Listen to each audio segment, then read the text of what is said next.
सर्वप्रथम सर्वांना श्री स्वामी समर्थ. स्वामी महाराजांच्या कृपेने तुमच्या सर्व चांगल्या इच्छा पूर्ण होत ही स्वामींचरणी प्रार्थना करते आणि आजच्या व्हिडिओला सुरुवात करते. मराठी वर्षातील महत्त्वाचा कालावधी म्हणजे चातुर्मास. आषाढी एकादशीपासून चातुर्मासाला सुरुवात होते. या कालावधीतील पहिला महिना म्हणजे श्रावण महिना. श्रावण महिना पूर्वी नभस या नावाने ओळखला जात असे.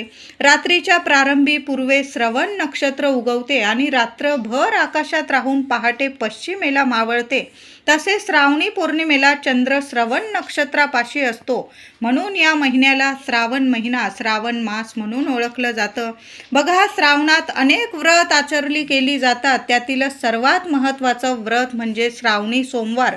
श्रावण हा शिवपूजनासाठी अतिशय महत्त्वाचा आणि पवित्र शुभ मानला जातो. या महिन्यात जर आपण शिवशंकरांची सेवा केली तर आपल्याला भरभरून फळ मिळत असतं.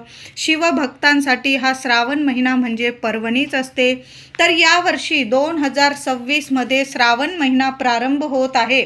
13 ऑगस्ट 2026 गुरुवारपासून श्रावण महिना सुरू होत आहे आणि 11 सप्टेंबर 2026 शुक्रवारपर्यंत हा श्रावण महिना असणार आहे. यावर्षी श्रावण सोमवार, श्रावणी सोमवार हे 4 आलेले आहे. पहिला श्रावणी सोमवार 17 ऑगस्ट आणि त्याच दिवशी नागपंचमी सुद्धा आलेली आहे. शिवामूठ असणार आहे तांदूळ.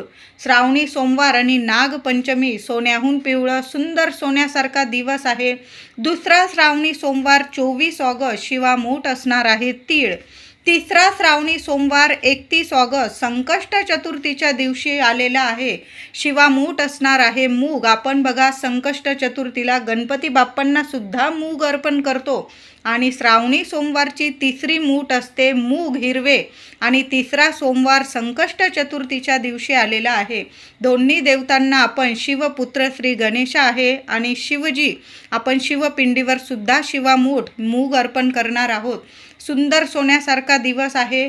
सर्वांनी शिवामूठ अर्पण करायचे आहे आणि गणपती बाप्पांना सुद्धा मूठभर मूग अर्पण करा. सोन्याहून पिवळं इतकं आयुष्याचं कल्याण होईल. जे मागाल ना ते त्या दिवशी तर नक्कीच तुमच्या पदरात मिळणार आहे. चौथा श्रावणी सोमवार 7 सप्टेंबर आणि अजय एकादशी दोन्ही देवतांची एकत्र सेवा.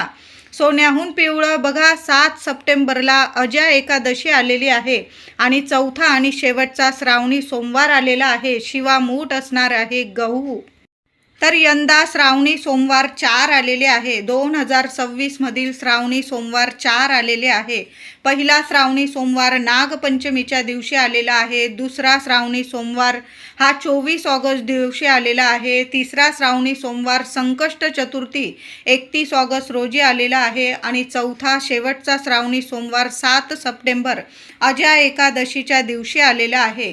तर बऱ्याच लोकांना प्रश्न पडलेला आहे की 2 उपवास आपण एकत्र कसे करायचे. आता नागपंचमीचा पण बऱ्याचशा महिला भावासाठी उपवास करत असतात. भाऊ राया म्हणजे आपला नागदेवता.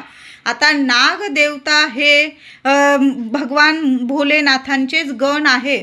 म्हणून दोन्हीही उपवास तुम्ही एकत्र करू शकता आणि संध्याकाळी परंपरेनुसार जसा श्रावणी सोमवार तुम्ही सोडत असाल तशा पद्धतीने तुम्ही उपवास सोडायचा आहे. नागपंचमीचा उपवास बऱ्याचशा महिला चतुर्थीच्या दिवशी पकडतात आणि पंचमीला सोडत असतात. तर तुम्ही तसं करू शकता. आदल्या दिवशी उपवास करा, रविवारी उपवास करा आणि श्रावणी सोमवार आणि नागपंचमीचा एकत्र संध्याकाळी तुम्ही उपवास सोडू शकता. काही महिला सकाळी उपवास करतात, संध्याकाळी उपवास सोडतात.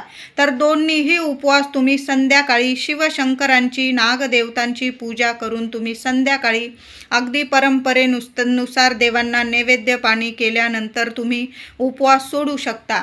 आता संकष्ट चतुर्थीचा उपवास आणि श्रावणी सोमवारचा तिसरा श्रावणी सोमवारचा उपवास एकत्र आलेला आहे. तर मग कसं करायचं. शिवपुत्र आहे श्री गणेशा आणि श्रावणी सोमवारसुद्धा दोन्ही उपवास तुमचे लागू पडणार आहे. दोन्हीही उपवास तुम्ही संध्याकाळी जसं पारंपरिकरित्या तुम्ही उपवास करता सकाळी आणि संध्याकाळी जसा सोडतात तशाच पद्धतीने सोडायचा आहे. दोन्ही उपवास तुमचे लागू पडणार होणार आहे. आता अजा एकादशी आणि शेवटचा श्रावणी सोमवार एकत्र आल्याने आता कसं करायचं, कारण एकादशी तर दोन्ही वेळेला असते आणि दुसऱ्या दिवशी आपण एकादशीचं पारणं फेडत असतो. बऱ्याचशा व्यक्ती एकादशी वर्षाच्या 24 एकादशीचं व्रत करतात आणि त्यांचा श्रावणी सोमवारसुद्धा आहे आणि सोमवारचा उपवास आपण संध्याकाळी सोडतो. मग कसं करायचं, तर महिलांनो, दादांनो, तुमचा जर अजा एकादशीचा उपवास असेल आणि तो तुम्ही दुसऱ्या दिवशी मंगळवारी सोडणार असाल 8 सप्टेंबरला, तर मग काय करायचं, संध्याकाळी तुम्ही देवांना नैवेद्य दाखवा आणि थोडंसं जलाधरीच्या इथून तीर्थ आणि एखादं बेलपत्र खाऊन घ्यायचं आहे. भोलेनाथांना, महादेवांना प्रार्थना करायची आहे की माझा एकादशीचा उपवास आहे, तुमचं तीर्थ आणि बेलपत्र मी प्रसाद स्वरूप खात आहे, मी श्रावणी सोमवारचा उपवास इथंच सोडत आहे, असं बोलून घ्यायचं आहे. आणि फराळाचं तुम्ही दोन्ही वेळेला खायचं आहे. तुम्ही फलाहार घेऊ शकता, साबुदाणा वगैरे खाऊ शकता. जरी एकादशी आहे पण या दिवशी श्रावणी सोमवारसुद्धा आहे, भगर या उपवासाला चालत नाही. म्हणून चुकून सुद्धा श्रावणी सोमवार आणि अजा एकादशीच्या दिवशी भगर खाऊ नका.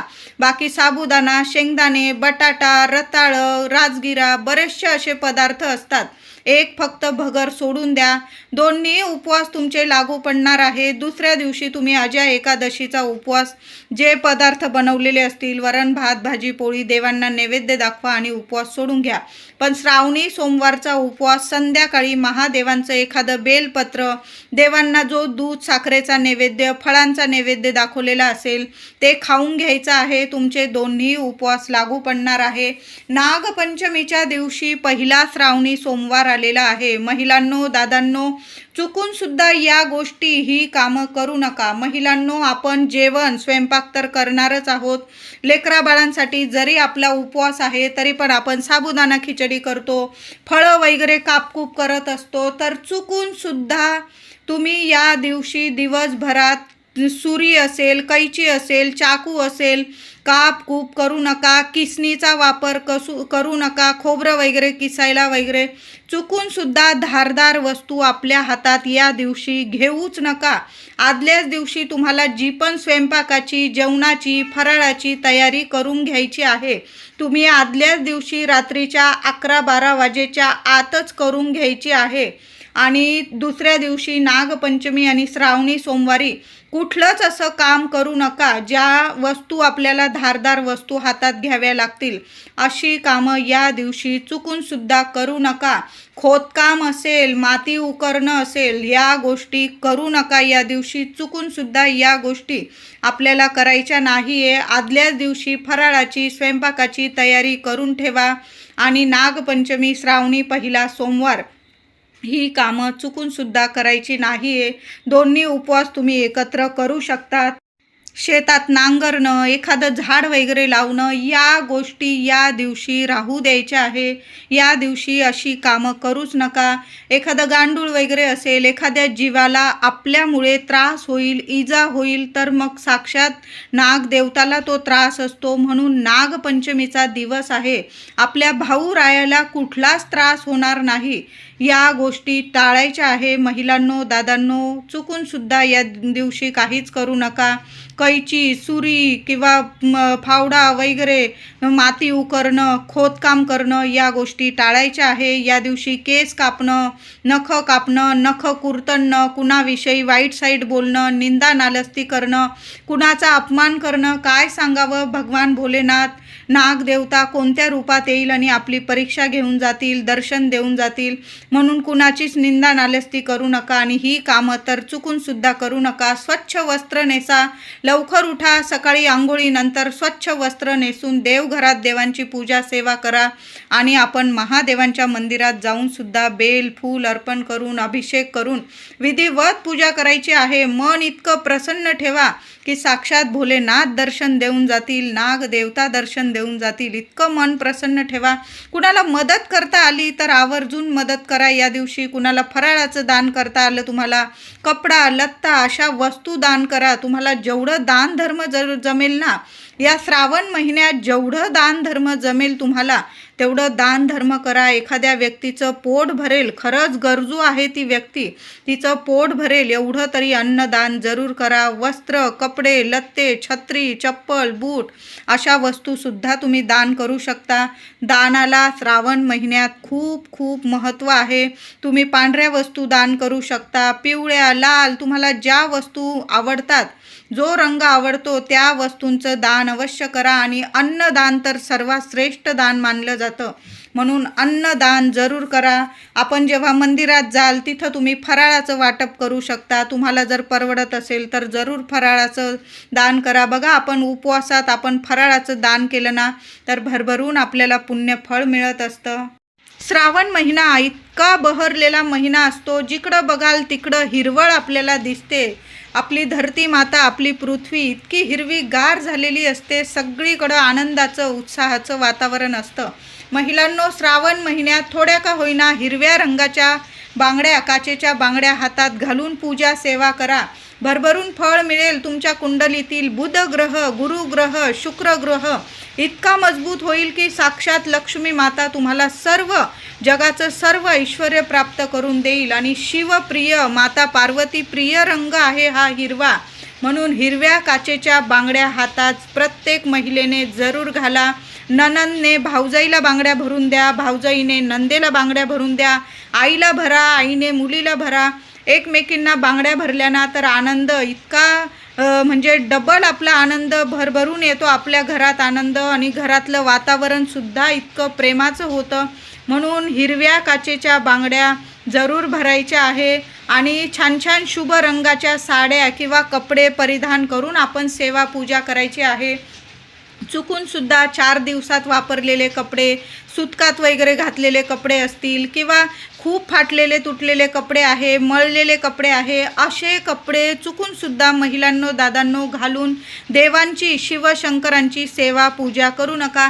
छान छान रंग आहे, लाल, पिवळा, निळा, मोरपिशी, ऑरेंज, त्याचबरोबर तुम्ही पांढरा किंवा हलक्या रंगाचे कपडे घालूनसुद्धा शुभ रंगाचे कपडे परिधान करून आपण देवांची सेवा करायची आहे. त्यातल्या त्यात हिरवा रंग तर साक्षात माता लक्ष्मी पार्वती मातेला प्रिय आहे, शिवप्रिय आहे हिरवा रंग.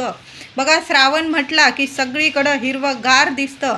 आणि अशा शुभ रंगाचे कपडे घालून आपण जर देवांची सेवा केली, हातात छान हिरव्या काचेच्या बांगड्या घालून जर सेवा केली ना, भरभरून फळ मिळतं. संपूर्ण जी पण सेवा कराल ना, उपवास कराल, व्रत कराल, शिवपिंडीवर अभिषेक, बेल, फूल अर्पण कराल, त्याचं भरभरून तुमच्या पदरात इतकं फळ मिळणार आहे की काही मागायलाच उरत नाही. भोलेनाथ आहे, भोल्या मनाने आपली इतकी झोळी भरभरून देता की मुलांच्या आयुष्याचं सोनं होतं. आपल्याला श्रीमंती लाभते, घरात कधीच कशाला कमी पडत नाही. तर श्रावणी सोमवारचं व्रत उपवास करत असाल तर सर्वांना हा नियम जरूर लागू पडतो. छान शुभ रंगाचे कपडे नेसून परिधान करून हातात काचेच्या बांगड्या महिलांनी जरूर घाला आणि मग देवांची सेवा करायची आहे. श्रावणी सोमवारी चुकूनसुद्धा महादेवांच्या शिवपिंडीवर या 4-5 वस्तू चुकूनसुद्धा अर्पण करू नका. तुळस, महादेवांना सोमवारी तुळस अर्पण करू नका. शंखाने पाणी अभिषेक करू नका. तुटलेले तांदूळ, आपण पहिली शिवामूठ तांदूळ अर्पण करणार आहोत, तर चुकूनसुद्धा अगदी तुम्ही साधा तांदूळ वापरला चालेल, पण तो अखंड तांदूळच आपण अर्पण करायचा आहे. प्रत्येकाने आपण शिवमूठ तर अर्पण करणारच आहोत. तांदूळ घेताना अखंड चांगला बघून तांदूळ घ्यायचा आहे. गरम पाणी, गरम दूध, तापवलेलं दूध असेल ते शिवपिंडीवर अर्पण करू नका. कच्चं दूध, गाईचं कच्चं दूध घ्यायचं आहे आणि ते शिवपिंडीवर अर्पण करायचं आहे. प्रथम पाण्याने, नंतर दुधाने किंवा पंचामृत तयार करा. दूध, दही, मध, साखर, तूप अशा 5ही वस्तू घेताना चांगल्या बघून घ्यायच्या आहे. उष्टे चमचे वगैरे टाकलेले असतील त्या वस्तू चुकूनसुद्धा देवांना अर्पण करू नका. पंचामृत तयार करताना स्वच्छ चांगल्या वस्तू घ्यायच्या आहे. ताज्या वस्तू घ्या सर्व आणि मग पंचामृत तयार करा. दूध पण घेताना चांगलं दूध घ्यायचं आहे गाईचं आणि ते अर्पण करायचं आहे. देवांच्या शिवपिंडीवर अभिषेक केल्यानंतर आपण भस्म चंदन अर्पण करतो, बेल अर्पण करतो. तर बेल घेताना पण तुटलेला वगैरे असा बेल वापरू नका. जरी तुमच्याकडे एक बेलपान आहे तर तुम्ही ते स्वच्छ पुन्हा धुवून बेल अर्पण करू शकता. बेल कधीच शिळा होत नाही. कुणी बेल वाहिलेला आहे आणि तुमच्याकडे बेल नाही तर तो तुम्ही पुन्हा धुवून पुन्हा देवांना पूजेसाठी सेवेसाठी वापरू शकता. बेल कधीच शिळा होत नाही. पण बेलाची पानं अर्पण करताना चांगले तीन बघून घ्यायचे आहे. 3 पानांचं एक बेलपान चांगलं बघून देवांना अर्पण करायचं आहे. तुटलेलं वगैरे बेलपान अर्पण करू नका. श्रावण महिन्यात तुमच्याकडं कुणी कितीही मागू द्या, या वस्तू घरातून कुणालाच देऊ नका. तर आपण महादेवांना प्रिय असणाऱ्या वस्तू कुणालाच देऊ नका. दूध असेल, दही असेल, पंचामृत तयार करण्यासाठी वस्तू असेल, दूध, दही, साखर, तूप, मध, बेलपत्र या वस्तू कुणालाच देऊ नका. आपण स्वतःची सेवा स्वतः करायची आहे. कुणाकडून मागून घेऊन वस्तू आपण महादेवांना चुकूनसुद्धा अर्पण करू नका. स्वतःची सेवा आपण स्वतःच करायची आहे. म्हणून घरातून या वस्तू कुणालाच देऊ नका. अख्खे तांदूळ असतील, मीठ असेल, हळद असेल, दूध, दही, तुरटी, खडं मीठ असेल, या वस्तू स्वतःची लक्ष्मी कुणालाच देऊ नका. आणि महादेवांना प्रिय असणारे म्हणजे बेल, फूल या वस्तूसुद्धा देऊ नका. आणि जेव्हा आपण शिवामूठ अर्पण करतो प्रत्येक सोमवारी, तर ती वस्तू ते धान्यसुद्धा घरातून कुणाला देऊ नका. स्वतःची सेवा स्वतः सर्वांनी करायची आहे. त्याचबरोबर घरातून पैसे, खिशातून पैसे कुणाला देऊ नका. घेताना गोड बोलतील पण देताना मात्र तोंड वाकडं करतात. सर्वांचाच हा नियमच असतो. आपण दिले की मग आपण गोड असतो, पण आपण जेव्हा पैसे मागत असतो तेव्हा आपण वाईट होऊन जातो. म्हणून पैसा तर व्यवहार कधीच करू नका. कुणाला खरंच गरज आहे औषध पाण्याची, दवाखान्याची, शिक्षणासाठी, मग आपण खरोखर एखाद्या गरजवंताची गरज पूर्ण करत आहोत आपण एखाद्या गरीब व्यक्तीची, तर मग ठीक आहे. तुम्ही श्रावण महिन्यात अन्नदान करा, कपडा लत्ता दान करा, कुणाला शिक्षणाला दान करा, कुणाला औषध पाण्याला दान करा. दान धर्म करा, मी म्हणत नाही. पण पैसा वगैरे दान करू नका. कारण आपल्या पैशाचा वाईट उपयोग झाला तर मग ती लक्ष्मी आपल्यावर रुसते आणि आपली लक्ष्मी आपल्या घरात कधीच बरकत देत नाही. म्हणून श्रावण महिन्यात तरी या गोष्टींची काळजी सर्वांनी घ्यायची आहे. आणि महिलांनो, आपण तर नक्कीच काळजी घ्या. आपल्या घरातून दूध, दही, तांदूळ, मीठ, तुरटी, खडं मीठ असेल, पंचामृत तयार करतो आपण महादेवांना अर्पण करण्यासाठी, त्या वस्तूसुद्धा कुणाला देऊ नका. बेल, फूल किंवा जी सोमवारची शिवामूठ असेल त्या वस्तूसुद्धा कुणाला देऊ नका. पैसे कुणाला देऊ नका. तुमच्या 6 शृंगाराच्या वस्तू असतील त्यासुद्धा कुणाला देऊ नका. आपल्या हातातल्या काचेच्या बांगड्या, तुम्ही जे साडी, ड्रेस ते परिधान करता ते सुद्धा कुणाला देऊ नका या श्रावण महिन्यात. पहिल्या श्रावण सोमवारी नागपंचमी आलेली आहे. प्रथम गणपती बाप्पांची पूजा सेवा करा, दुर्वा अर्पण करा. गणपती बाप्पांना हळदी, कुंकू, फुलं, अक्षता वाहून गणपती बाप्पांची प्रथम पूजा करा. नंतर शिवशंकरांच्या मंदिरात जाऊन किंवा घरच्या घरी शिवपिंडीवर अभिषेक करायचा आहे. बेल, फूल, चंदन, भस्म अर्पण करून पंचोपचार पूजा करा. आणि नंतर तुम्हाला शिवामूठ, पहिली शिवामूठ, श्रावण महिन्याची पहिली शिवामूठ ही तांदूळ असते. शिवा महादेवा माझी शिवामूठ स्वीकारा देवा, अशी साध्या सोप्या मनाने प्रार्थना करा. तुमच्या मनात जी प्रार्थना असेल देवांना सांगा, इच्छा सांगा आणि देवांना शिवामूठ अर्पण करायची आहे. नाही काही बोलता आलं, ओम नमः शिवाय, ओम नमः शिवाय या मंत्राचा जप आवर्जून करा आणि देवांना शिवामूठ अर्पण करा. कुणी 1 शिवामूठ अर्पण करतं, कुणी 5 शिवामूठ अर्पण करतं. घरातल्या प्रत्येकाकडून शिवामूठ जरूर अर्पण करून घ्या. मुलाबाळांकडून सुद्धा ही सेवा करून घ्या. लोटाभर पाणी, तांब्याभर पाणी, 1 बेलपत्र आणि 1 मूठभर तांदूळ सर्वांनी जरूर अर्पण करा. बघा किती सोन्यासारखे दिवस येतील. त्यानंतर नागदेवतांची पाटावर पूजा मांडून सेवा जरूर करा. प्रथम गणपती बाप्पांची पूजा करा, नंतर शिवपिंडीवर अभिषेक करायचा आहे, शिवामूठ अर्पण करा. त्यानंतर नागदेवतांची पूजा करायची आहे. तुम्हाला अंगणात रांगोळीच्या ठिपक्यांचा नाग काढला जातो. काही ठिकाणी छानशी दाराशी रांगोळी महिलांनो या दिवशी जरूर करा. पाटावर चंदनाने 5 फण्यांचा नाग काढला जातो. नवनागांची नावे घेऊन यथासांग पूजा करतात. काही ठिकाणी मातीची मूर्ती आणून स्थापन केली जाते आणि त्याची पंचोपचार पूजा केली जाते आणि संध्याकाळी 4 वाजेनंतर ती मूर्ती आपण झाडाझुडपांमध्ये विसर्जित केली जाते.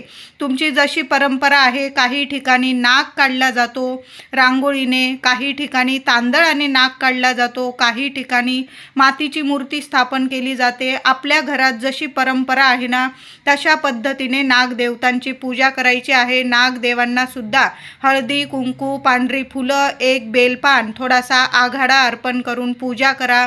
या दिवशी चुलीवर तवा ठेवू नये, विळीने चिरू नये, तळण करू नये. पाटावर नागाची रांगोळी काढून नागाची पूजा करावी. श्रावण महिन्यातील शुक्ल पंचमीला नागाची पूजा केली जाते, म्हणून त्याला नागपंचमी असे म्हणतात. पूजेच्या उपचाराच्या वेळी अनंतादि नागेभ्यो नमः, अनंतादि नागेभ्यो नमः या मंत्राचा जप करा आणि नागदेवतांची पूजा करा. या दिवशी स्वयंपाकात पुरणाचे दिंडे किंवा साखर खोबऱ्याचे दिंडे, उकडीचे पदार्थ अवश्य करून एखादी खीर बनवा. तांदळाची सोडून तुम्ही शेवयांची खीर बनवू शकता आणि देवांना नैवेद्य दाखवा. लेकरं बाळं असतील लहान, आपला उपवास असेल मोठ्यांचा, लहान लेकरांना तर आपण जेवू घालणारच आहोत, तर छान असा नैवेद्य बनवा आणि देवांना नैवेद्य दाखवून संध्याकाळी नागदेवतांचं विसर्जन करायचं आहे तुम्हाला.